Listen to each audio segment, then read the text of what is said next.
பணக்காரர்களுக்கான petrol மானியம் நீக்கப்படுமா? அரசாங்க பரிசீலனையில் உள்ளது. பிரதமர் அன்வார் இப்ராஹிம் தகவல்.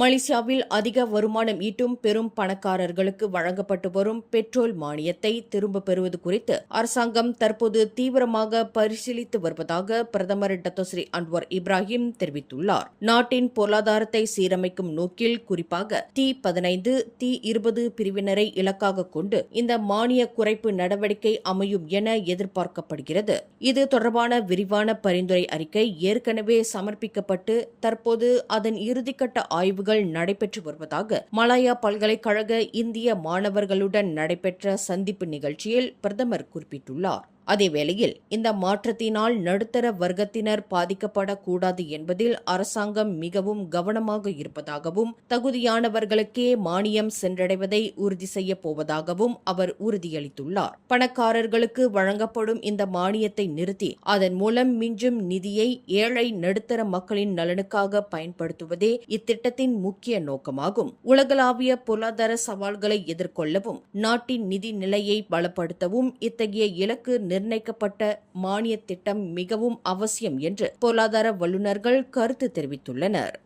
மேலும் செய்திகளை தெரிந்து கொள்ள கீழே இருக்கும் பெல் பட்டனை அழுத்துங்கள். உங்கள் மகிழ்ச்சியை வெளிப்படுத்த லைக் மற்றும் ஷேர் செய்யுங்கள். தொடர்ந்து திசைகளோடு இணைந்திருக்க சப்ஸ்கிரைப் செய்யுங்கள்.